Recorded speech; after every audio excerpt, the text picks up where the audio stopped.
A day at the gas station. It was July 9th, 2014. My parents were working all day today, so I decided to head out to add some extra cash to my savings. I grabbed my tote purse, put on a helmet, and rode my bike to a nearby gas station. I came to this gas station because it's an older one from the 1970s. The gas pumps don't have pay at the pump options, and anyone who comes here has to go inside, leaving their cars ripe for the picking. We in the industry call this car snatching.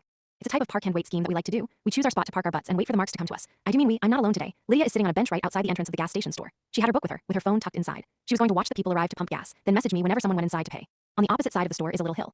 I sat there using it as my vantage point to watch over the gas pumps. We just needed to hope they would leave something in the car for me to take, and of course, the car would need to be unlocked, which is surprisingly common because people think, oh, I will only be a minute, and leave their windows down. The part of this that sucks is that it could take a while to get anything. I noticed a white Toyota pull into the gas pump, with the driver then walking into the store to pay.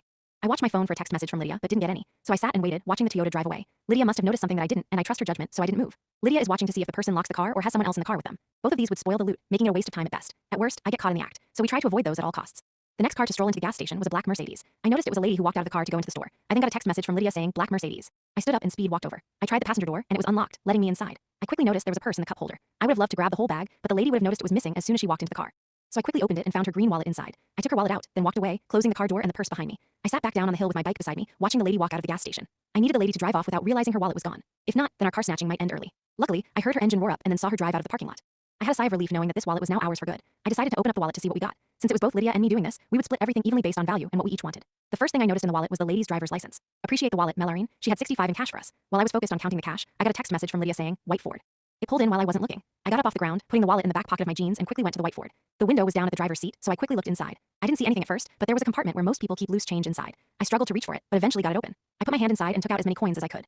I put the coins I had in my pocket and then reached back to close the compartment, but I couldn't reach the bottom. I then looked to see Lydia shaking her head, meaning that I needed to get out now. I decided to walk away, leaving the compartment open. I just had to hope that the driver wouldn't realize. I saw the guy walk out of the store. He was a pretty big guy, someone that Lydia and I couldn't take on in a fight. He then got into his truck and paused for a good 30 seconds.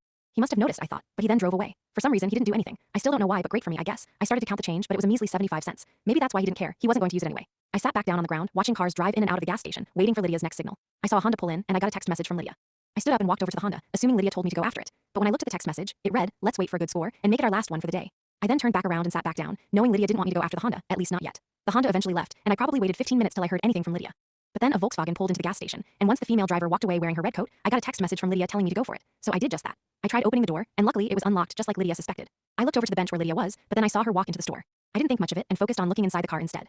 I noticed a pink Gucci tote purse and a Zara shopping bag on the passenger seat. I decided to grab both since we were making our getaway after this, closing the door behind me right afterwards. I needed to be quick before the woman came back. I carried both the purse and the bag over my shoulders and walked back over to my bike at the hill. I noticed Lydia was back at the bench, hopping on her own bike. So we both headed the same direction back into the neighborhood where we couldn't be followed. We hid under a tree at a nearby park and scavenged through everything we stole. It turns out, Lydia didn't walk into the store for no reason. She took the opportunity she noticed. The driver of the Volkswagen, wearing her coat, had a wallet in her coat pocket that Lydia noticed bulging out while she walked by. So Lydia followed her inside, pretending to wait in line behind the lady. Of course, she was simply taking the liberty to relieve the lady of her wallet. You know, helping the average person by doing them a service they definitely wanted. After she had the wallet, she pocketed it and headed towards the exit of the store until she noticed a stand of chocolate bars next to the door. Since the cashier was distracted, Lydia decided to grab 2 chocolate bars, one for each of us. She handed me one while we were sitting together, and we both ate our own chocolate bars while we went through everything. Starting with the wallet from the Mercedes, we of course had the 65 in cash that we put in our cash pile between us, and then put the rest of the wallet to the side since there was no more value inside. We then put the 75 cents in change in the same cash pile. We decided to look at the Zara bag and the Gucci purse after looking at the wallet Lydia took. The credit card inside was addressed to Kimberly, and there was 120 cash inside. Both Lydia and I looked at each other with our mouths open in excitement. "Thanks so much, Kimberly. We love your money." The cash went into our pile, and the rest of the wallet went to the side with the other one. We then opened the Zara bag and found a few pairs of jeans. Lydia and I are the same size, and coincidentally, the same size as Kimberly. There were 4 pairs of jeans, so Lydia and I each took our 2 brand new jeans. We will mention it to each other in the future if we catch each other wearing one. We will call it the Kimberly jeans, and it would be our secret slang, we thought as we laughed about our score. We then looked into the Gucci purse, which had mostly stuff neither of us wanted. But there was a phone inside that we both wanted. Even though it might not have been even, we decided on Lydia getting the pink Gucci tote purse that she wanted, 2 pairs of jeans, and a flat 120 in cash.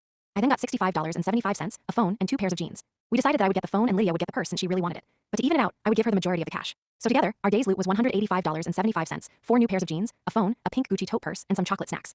Got to shout out to Lydia for the idea for the scheme today, but we especially have to thank Kimberly, the Ford driver, and Mellarine.